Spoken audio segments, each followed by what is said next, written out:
real accountability is a problem solving and reflection process. And you can't, people talk about self-reflection. Self-reflection is not a real thing because that is just our head. That is the same voice in our head telling us the same, it's the same tracks and the same things going around and around and around and around and around. Self-reflection is rare. I mean, not that you shouldn't do any of it, but it's rarely as useful as true reflection with someone else who's asking questions and making things happen. Are you feeling overwhelmed, stuck, or uncertain about how to grow your business without sacrificing what really matters most? Welcome to The Business You Really Want, the show for women ready to build a sustainable, fully aligned business. Aligned with what, you ask? You, your values, your life. Seriously, it is possible. I'm Tonya Kubo, and along with business advisor extraordinaire Gwen Bortner, we're here to show you how.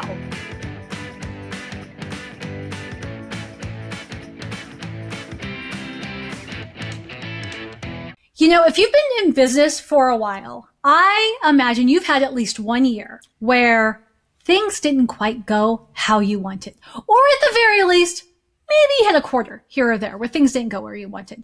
And, Gwen and I both have had enough experience to know that a lot of times when that happens, business owners tend to want to tweak their offer or they want to tweak their marketing, right? It's like, oh, well, my offer's the problem, my marketing's the problem. And that is actually not usually the case. If you've had any measure of success, usually your issue, it lies somewhere in the fulfillment side of things.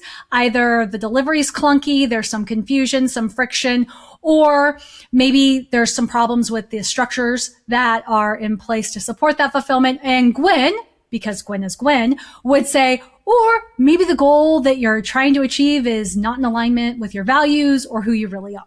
But that doesn't mean that you never should consider changing your offer. In fact, we are both people who believe that it is always important to evaluate all aspects of your business. Maybe not all at the same time, but you should be going through a regular reflection of if everything you're doing in business makes sense and does it align with all of your business? Does it align with you? Does it align with the market that you serve?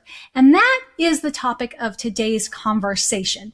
Now, Gwen, I want you to kick us off, basically because you're the CEO of Everyday Effectiveness. So in many cases, though I'm your co-host, you're kind of my boss in some regards, especially in these matters. And second, because we have just been going through this really interesting process of reflection and evaluation involving your business, your offers. And so why don't you take it from here and let's see where the conversation goes. Well, so, it's interesting because part of the work that we do with our clients that we've done for years and years and years is we have an accountability process, which we use internally as well. And we also have a quarterly planning process that we run our clients through. And while we're recording this, we have just finished that with our clients, just like yesterday. We just finished that process. But when we have done our own quarterly planning, because it's typically, like you and I, that is our quarterly planning team, we've not necessarily used all of those pieces of the process. We've used elements of it, but not necessarily the whole thing. And as we were coming into doing our own quarterly planning, which happened a number of weeks ago before the holidays, we said, what if we actually used our own process? Yeah. And I said, and what I want you to do is I want you to be me, because I'm usually facilitating the quarterly planning. You're always there as my right hand and couldn't do it possibly without you, but I'm the one, leading the activity. I said, you be me, you ask the questions, you make me do the work. And you said, yeah, I could totally do that. Yes, very fun, very fun. I like to boss you around. Yeah, and so we sat down, and it didn't take us near as long because we were, it was just the two of us. Just two of us. But we actually went through that entire process, and several things happened that was really enlightening. So the first thing that happened, and our clients say this all the time. And in fact, one of our clients said this yesterday as we wrapped up, which was, I came into this with a pretty good idea of what I thought I needed to be focused on. And this revealed some things that I hadn't considered and made me think about where I wanted to be spending my time and effort and energy differently. And she said that happens almost every time, and I'm always surprised by it, and I don't know why I continue to be surprised because it happens almost every time. Because she, like me, is also a planner. Like Right. she's always thinking, that way. So that happened to me during our process. So that was the first thing that was really fascinating, and the other was how effective it really was. And this is kind of like probably a bad thing to like admit in public, but it was like, man, our tools are really good. Like I've always thought that they were good. But being on the receiving end of it and being able to actually be on the receiving end because you're really able to facilitate the session. I haven't had that with other folks that I've worked with historically. Really was like, oh, this really is an excellent process that we've developed to really uncover and reflect in a way that is super useful, not just in a check the box kind of way. Right. Yeah. And so we uncovered things I didn't know were going to get uncovered, which was fascinating. Right. And I'm going to have you share that, and then I'll share kind of from my perspective. But I just want to address like the facilitation piece, because I think, one of the things that we don't do so well or that we do too well, right, is we use a lot of the same terms that other people in business use, right? We use quarterly planning. A lot of people use quarterly planning, but quarterly planning in practice is vastly different across the marketplace. Among coaches and consultants and even, corporations, everybody does quarterly. Like not everybody has a review aspect of their quarterly planning session. Some of them are only future focused. Others spend, I would argue, way too much time in review and not nearly enough time, like looking at the present and then having that inform the future. And so, our planning process, because I think a listener's going to just go to whatever their planning process is and think like what makes theirs so special. So our planning process, there is a lot of reflection in it, but the reflection is not siloed. It's not all internal reflection. It's not you journaling endlessly and letting your own thoughts kind of spiral. There's partner work where you get to express what you've experienced, and there is somebody else there to say, tell me more about that. Given what I know about you, that doesn't quite align. What is behind this? And it's those deeper questions that end up uncovering like interesting things. And sometimes you say things, and I think this happened to you, so I'll give it to you after this, where you say things that you didn't know you thought or believed until they came out of your mouth. Yeah, that happens to me a lot because that is the true extrovert in me. People think extroversion and introversion are certain things, but one of the things about extroversion that a lot of people don't talk about is extroversion is you don't actually have that many thoughts in your head, that a lot of thoughts don't happen until they leave your mouth. Real introverts process and make sure they know exactly what they're going to say before those words come out. And there have been more times than I would really like to admit to where I've said something was like, that was really smart, and I had no idea I knew that. Right. Well, I think how you put it when we first started working together was, if my mouth isn't moving, my brain isn't working. Hardly. Yeah. It is truly idling at that point. And so that was part of it. And of course, we've always had the back and forth during our quarterly planning, but there was more intention about doing both the journaling, the writing down piece and the reflection, all the things that we do with our clients. And I do think that's what makes our process unique, is it's not any one thing. There is some group work. There is some personal, heads down, do it yourself work. There's some reflection time. There's some group sharing, some small group sharing.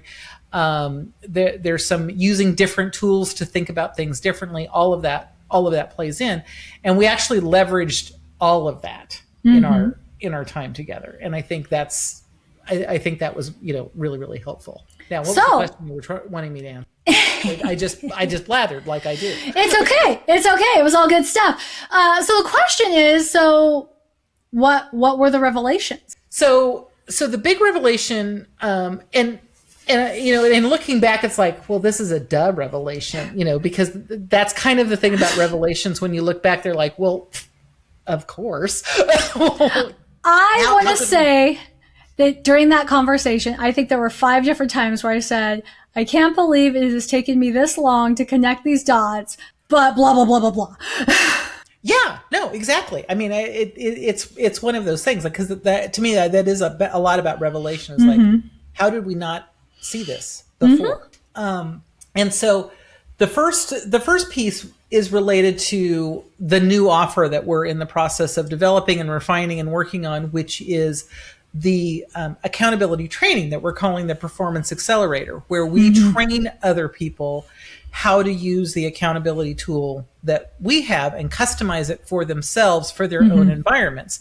And that's open to everybody. Where I work with women entrepreneurs, this is open to anybody, male, female, big corporations, little tiny business, so long as you've got a team, this is potentially valuable for you.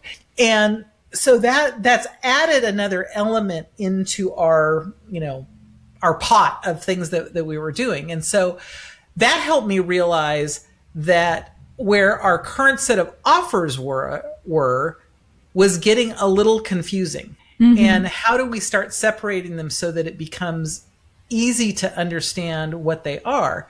And also, as part of that, what we were realizing is one of our offers probably isn't as robust as it needs to be.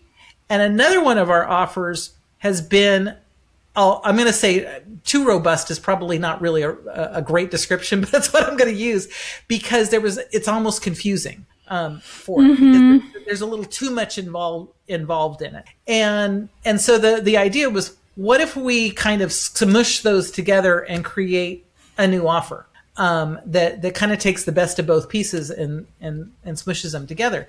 And that to me was like this huge piece, because I have liked all of the offers and they have done well. We have, the people who are participating in the 2 offers that are now going to get smushed, we haven't had complaints. We haven't had people like, oh, I hate this offer. It's totally worked. But what I realized is it's not working for us in the way that we talk about it, the way that we market it. And as we have evolved over the past couple of years, where we realize our primary offer is accountability, right? That's the primary thing that we're offering, which may not sound like much, but the real offer is, we guarantee we will show up every week and hold you accountable to your goals, not to what we think you should be doing. And although these other 2 offers did that, back to, it was confusing and probably not as strong as it should be. It was like, oh, how do we make this better? What I also like that is it becomes super easy to talk about what the 3 offers are. We do one-on-one coaching, we have a group offer, and we have a training offer. And most people can, mentally get their head around that. Right. Well, and it's very exactly easy. what our offer is, but they can kind of conceptually understand what that is. Right. But marketing 101 is a confused mind does nothing. Yep. Followed by humans do better when they've got 2 choices, right? Because a lot of us think, well, we need to give a third choice, but the third choice always exists, right? The choice is A, B, and C is neither, right? Neither is always a choice. And so really giving people a choice between A or B is sufficient. And in our case, there really, prior to this, wasn't an easy A-B decision for most people. It was like most people could fit into 2 offers, right? Right. And maybe the third. And so it wasn't easy for them to self-select where they should like be focused on in terms of learning more. And it wasn't always easy, even after we knew them, for us to necessarily suggest. Like we'd have a good hunch, but. And one of the things that you've brought up before, which hadn't really occurred to me until we were talking about it, is some people are one-on-one people and some people are group people. Right? And this makes that distinction so much easier because our third offer was both. Yeah, our third offer was a little bit of each. And very few people come to the table going, you know what I really need in life? I need something that's like one-on-one and highly customized and also in a group. Right. Yeah. Yeah. Like just not how our brains work. So that really was that, that third offer that probably was extra confusing to most people. It made total sense how we got there when we got there, but it has also become very apparent to me. It's like, but it doesn't make sense to maintain it. So, okay. So this was a big shift for us. Yeah. Right. Because I think we both came into the session thinking that we were going to spend a lot of time on the new offer, right? The training piece. The training offer. And what that was going to be like, because that's such a departure in target market, since that is I'll say a co-ed, gender neutral, whatever term you want to use, but it's also corporation like friendly, where a lot of our other stuff really does do better for solopreneur.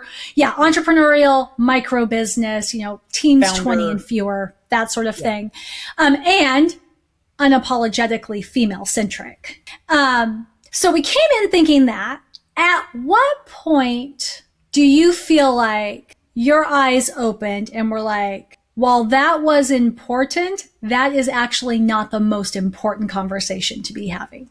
This, the confusion of the offers, that's what we need to be addressing. It was so organic, I can't even tell you. Okay. That's fair. The answer to that. But where I think the bigger picture was until we get, I'm going to call it our house in order, right? Because this is the foundation of the business and we've been doing it for a really long time. It was like, if this doesn't feel easy, how can we put good energy into the new thing?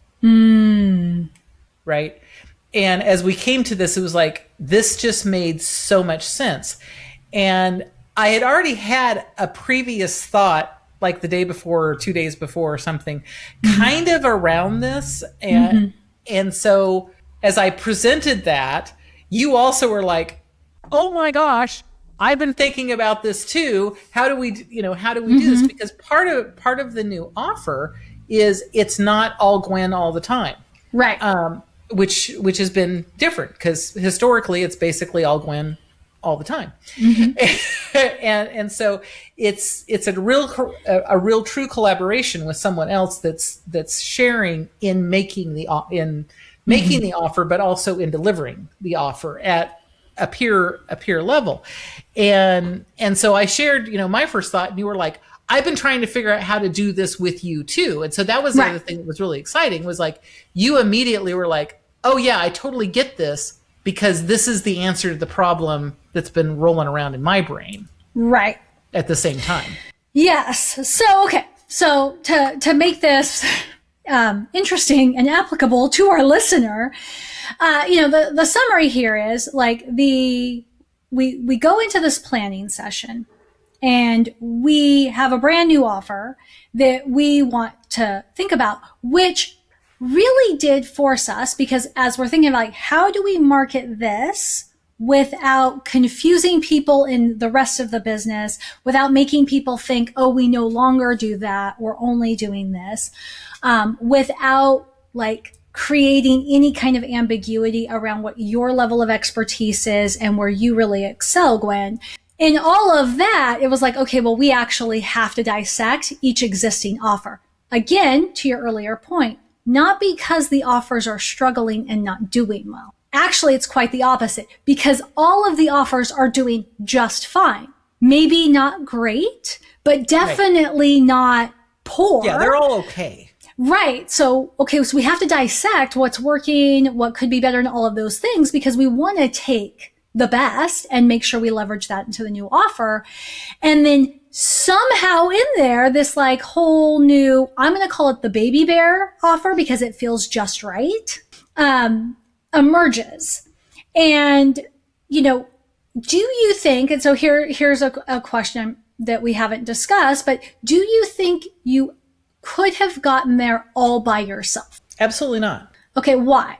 Because like I happen to think like, you know, like I'm not the smartest person on the planet, right? Right. So like, why wouldn't you have gotten there all by yourself? I mean, part of me had already gotten there, but part of me had gotten there with some, you know, with I was going to have a conversation with somebody else, right? Mm-hmm. And the reason I say absolutely not is because of how I feel about accountability, right? That real accountability is a problem solving and reflection process. And you can't, people talk about self-reflection. Self-reflection is not a real thing because that is just our head. That is the same voice in our head telling us the same, you know, it's the same tracks and the same things going around and around and around and around and around. Self-reflection is rare. I mean, not that you shouldn't do any of it, but it's rarely as useful as true reflection with someone else who's asking questions and making things happen. And so that to me is why I say no. There, I couldn't have gotten there by myself. Is even though I had already started thinking about this process, part of you even saying, oh my gosh, I was thinking about the same thing, totally shifted to a, I wonder if I should do this, to a, holy moly, this is probably absolutely the right thing to do. Got it. Okay. And, you know, I think self-reflection, how I view self-reflection, right? Self-reflection is an exercise in me asking myself, why do I think the things I think? What do I think and why do I think them? And I think when you summarize it like that, you can see it's only so useful. Where like the accountability process comes into play is because somebody else gets to say, well, in my experience, when people say that, they often mean this. And then you get to go, oh, because if you would have thought that, you would have said that already, right? And so then you get to go, oh, okay, does that resonate? Does that not resonate, right? And then you're actually moving that thought process forward. Well, and it's also that piece where someone else sees the things in you that are so obvious to you, you can't see them. I mean, you do that for me all the live long time, right? And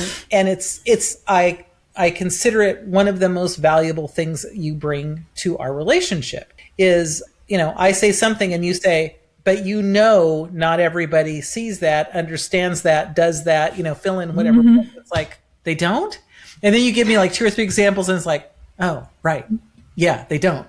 But back to in self-reflection, it is so obvious. I don't see it and pull it out as a separate item, which back to accountability allows someone else to pull that out and say, yeah, you're lumping that in this big giant thing. And there's actually 18 things here. And each one of those things is important. Yeah. Yeah. That's valuable. And so what I think is important here, is I think people don't necessarily know automatically how to evaluate their offers.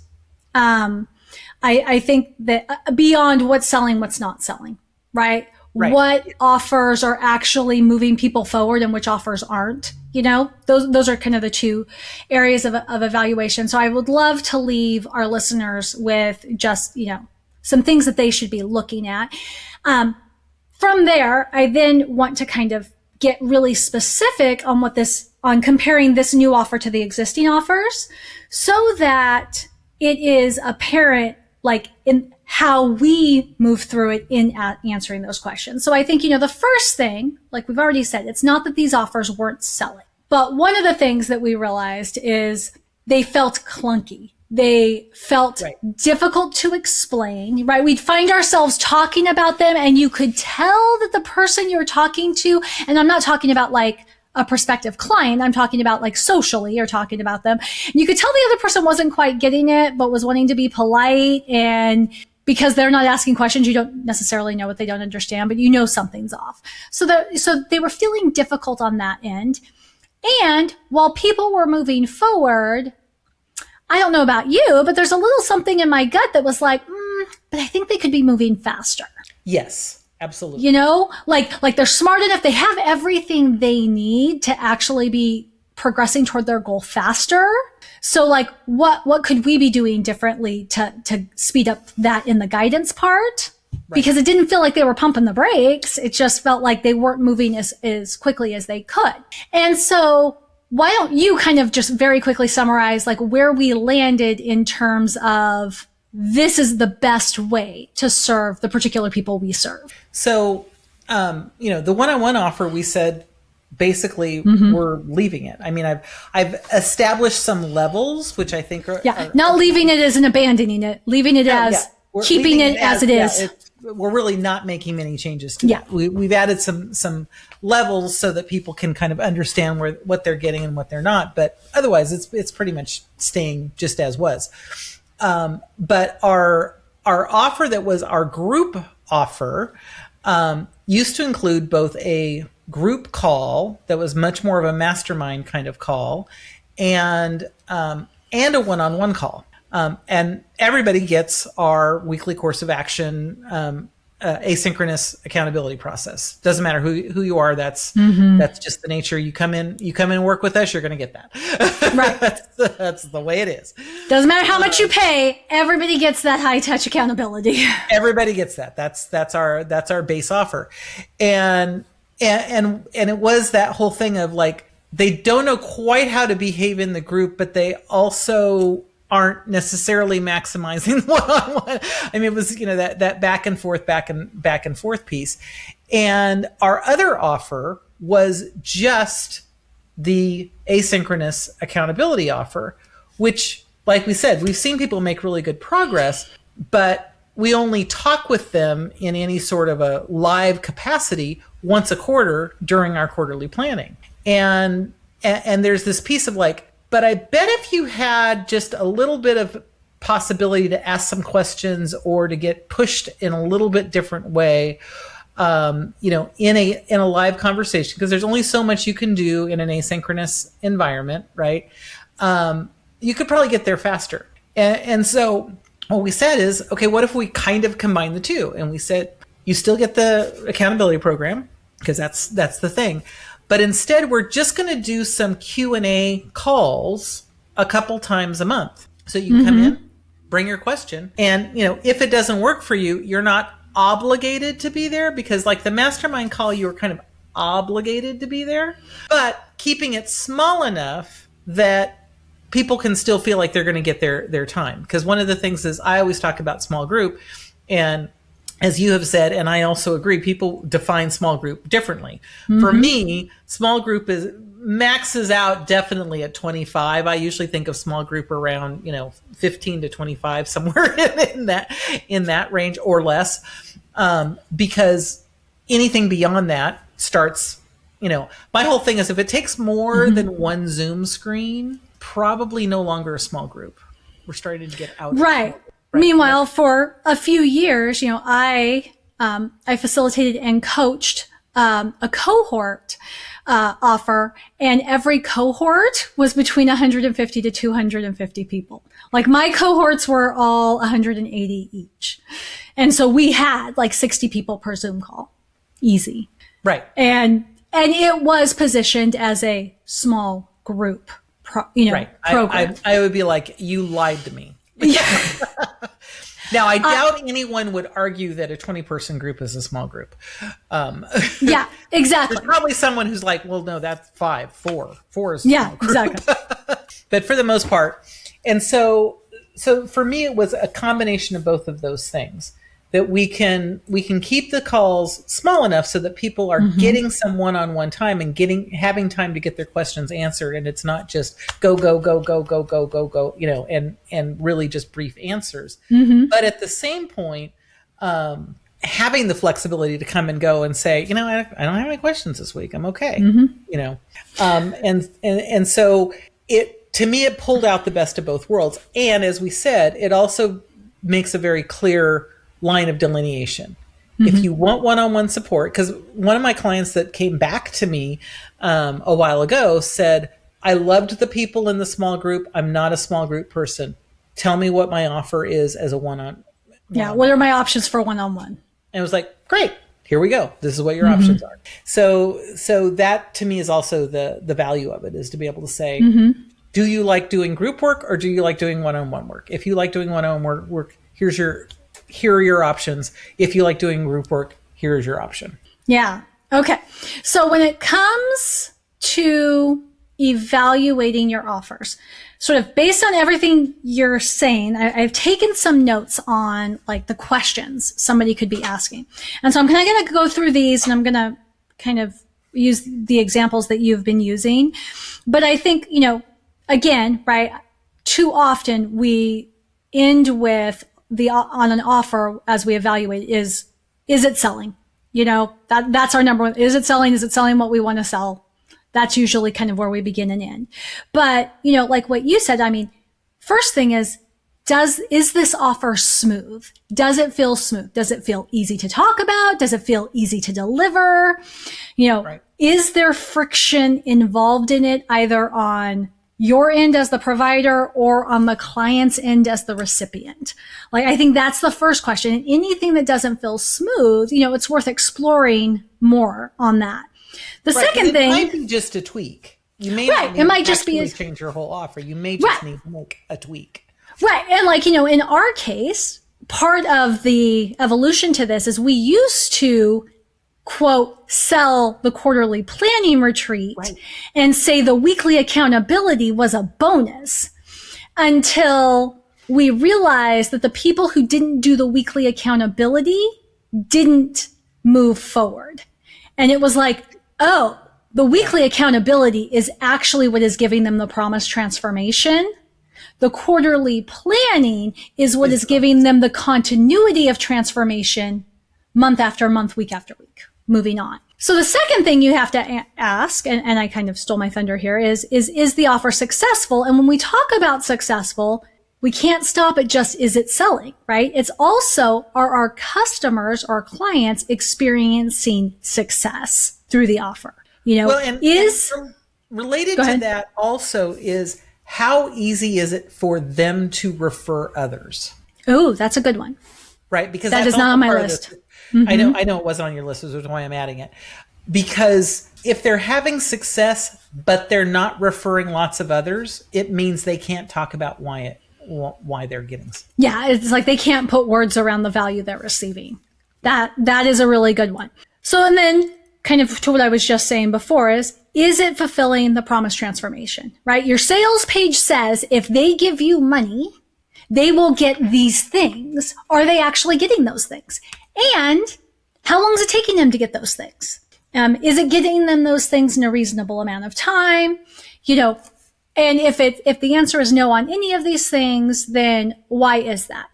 It is almost, I would say, never because you as the provider aren't doing your end of the bargain.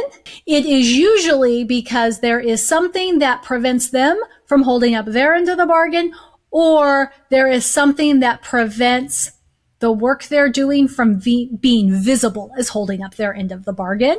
But that's an area where if it's not fulfilling the promised transformation, you really need to dig deeper. And then next to that would be, is it customer centric? Which means, because we don't create offers that don't work for us. I know we all think we're super generous and we are selfless and we are all those things, but we would not be in business creating offers that didn't work for us. And, like, I'm never going to create an offer that requires me to show up in person once a month anywhere, because I actually would pay you to let me stay home. That is who I am. You are a different person, Gwen. Right? I'm a different person, for sure. Right. So it's like, is it truly customer centric? Is it centering the experience of the people that you want to serve in a way that is in alignment with your business, your values of business, all of those things? And then finally, and I made this final because I knew you would have words to say about this, Gwen, is it profitable? Because sales is not the same as profitability. Right. And that's a huge piece. And as we, I love that you ended there, because yes, it's like, you know me. Yeah. Notice I didn't say much else. I was just like, oh, she's just going to interrupt me anyway, so I'm just going to stop talking. That's good. No, because one of the first things I did after we did this was to say, okay, what does this mean to cost? What do we need to price it at so that it actually makes sense? Because part of this offer very specifically is it isn't Gwen all the time. I need to be paying other people on an ongoing basis. And, I want to make sure that they get, commission on the people that they bring in, that they're getting paid for the time that they're investing, all of those things at what I hope to be a reasonable rate for what they're doing. And so, the first thing I did was run the numbers to see where that was. Now, it's still an estimate because we haven't done it yet. We don't really know, but we have a reasonable idea. Right. And I need to pause you here because this is taking two existing offers and blending them. I think it's important to talk about the price points. One offer, our asynchronous accountability only offer is, I'm just going to round up. So these are not exact numbers, right? But it's like $500 your first month because that covers a bunch of extra stuff you get that first month.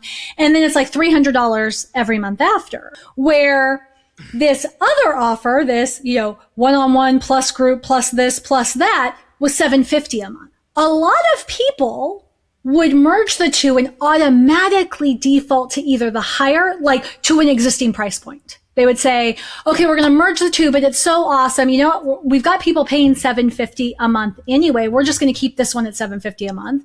Right. Or, you know what? I don't think anybody's going to pay $750 a month if they don't get one-on-one attention. So we're just going to charge, $300 a month for it. It is important to do what you did, which is to go, okay, how much is this really going to cost to deliver in this way and have it make nobody feel like they're a commodity, right? Because that goes against your organizational values. Right. You're very human-centric, human first. You want people to feel like they are a top priority, even in a group experience. So I ran it. I mean, that was one of the things. And we, and part of it is also that other piece of it is this a number that we think our target market will be willing to pay? And that was also part of the conversation. And so we said, well, we think they'll pay between X and Y. And so I ran at several different price points and we came up with where the new offer, is going to land, which will be about $400. So it's more than the low offer and less than the higher offer. And, the other piece that I think is important here is to say, it is a different offer, and so we're going to treat it differently. A lot of folks would say, "Oh, you're making more money on the other people." No, we're actually letting all of our existing people at the low end say, "You can stay there. Yeah, you can absolutely stay there." But we're giving them the option of you can move up. You're going to get more service. For the higher offer, I can't maintain it if I don't have enough people in it, and so we're not going to allow them to stay there. But it's also going to go down in cost, right? And so some people are like, oh, you're losing so much money. Well, yeah, but I'm gaining other time, and in the end, it's right. win. And because of the way that the offers are structured, right? But those people could choose to buy one-off sessions with you if they wanted that. They could choose to buy one-off sessions with me or with whoever the co-facilitator is if they wanted to do that, right? That's an option they have. We're not saying, oh, no, you don't ever get to see Gwen one-on-one ever again. Right, because that's also always been available for my existing. Yeah. So, that's always been out there, including the folks that have only been doing the asynchronous accountability process.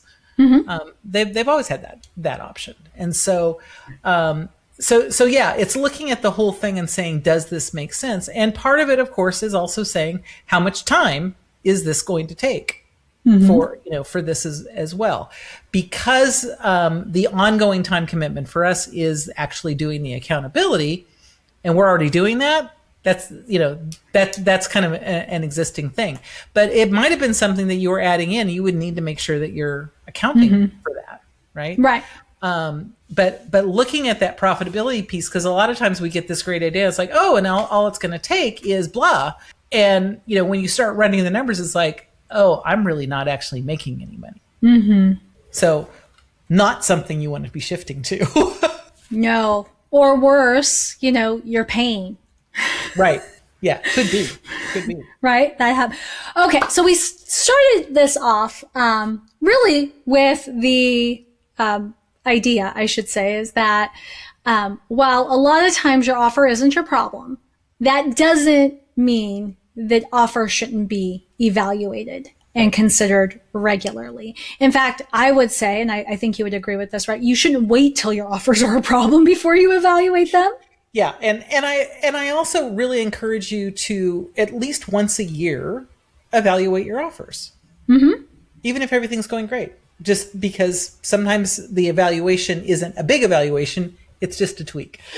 Right, and I think also what I would say is when you're evaluating your offers, aside from this sort of things, you should always be looking at your pricing in the context of the market, and you should be looking at not just your pricing in the context of the market, but also what is included in that pricing, right? Because I come from membership world, right? And there was a time when memberships were about paying for curation and only being given stuff that exactly met my needs. And then somehow they ended up to paying very little money for this like vacuous vault of stuff that like hours of content that you would never get through. And now they've swung back into the direction where people are paying premiums really to just have access to like maybe 12 things over the course of a year because time is a form of currency. So the pendulum is always swinging. And so you should always be looking at where your offers fit with what's going on in the world at this time and in your industry. Gwen, anything you want to add before we close? No, but because this really was an interesting experiment for us. And I will say, and completely unrelated to what we're talking about, but yet related, is if you're offering your clients tools, are you using your own tools? Because that can be really insightful. Right. Because that's what it was for us. Right. Well, and I even think that to that point, because that is a good one, is if your own tools aren't working for you, that could be a sign that you need to alter your tools.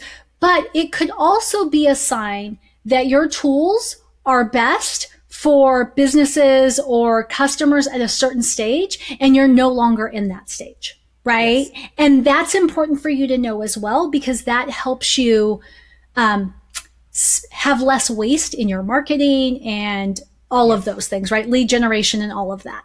So that is an excellent point. Thank you for bringing that up. So, typically at the end here, I would tell you something like, hey, if you want more help, give us a call and da-da-da. But actually what I want to know, because this is fairly early in a new year, and I told somebody that I feel like when we were all annoyed with the unprecedented times during COVID, right? And we're like, okay, can we just stop talking about unprecedented times? I feel like, unprecedented is now just another word for Tuesday, right? Because I feel like every day somebody is telling me something that I never thought I would ever need to deal with. And so I'm just curious, going into 2026, if you're listening to this episode, what your thoughts are on your own offer stack right now. What questions are you asking yourself? What questions are you looking to get answers for this year? And, are you asking yourself the same questions we've been asking ourselves, or do you have a whole different set of questions? Because I do believe, part of why we do this podcast is we wanted to take private conversations out in public, because entrepreneurs don't do that enough, but particularly women in business don't do that enough. True. And, we like to talk about money. We like to talk about profitability. A lot of women don't like to do that. And so we're just interested in having that conversation. The best people to have that conversation with, outside of your own circles, is us, because we love to hear this stuff. We're total geeks for it. And the best way to reach both Gwen and I is actually to email support@everydayeffectiveness.com. That goes to Sophia, and Sophia makes sure that everything gets in front of the two of us. Whereas sometimes if you email just me, it just gets lost in my inbox. I'll be honest. That is something I'm working on this year.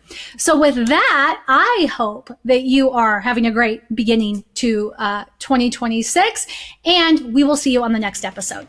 Thanks for tuning in to The Business You Really Want with Gwen Bortner. I'm Tonya Kubo, reminding you that sustainable success is within reach. Make sure to subscribe to the show and visit thebusinessyoureallyWant.com for more resources. Until next time, keep dreaming big and acting with intention.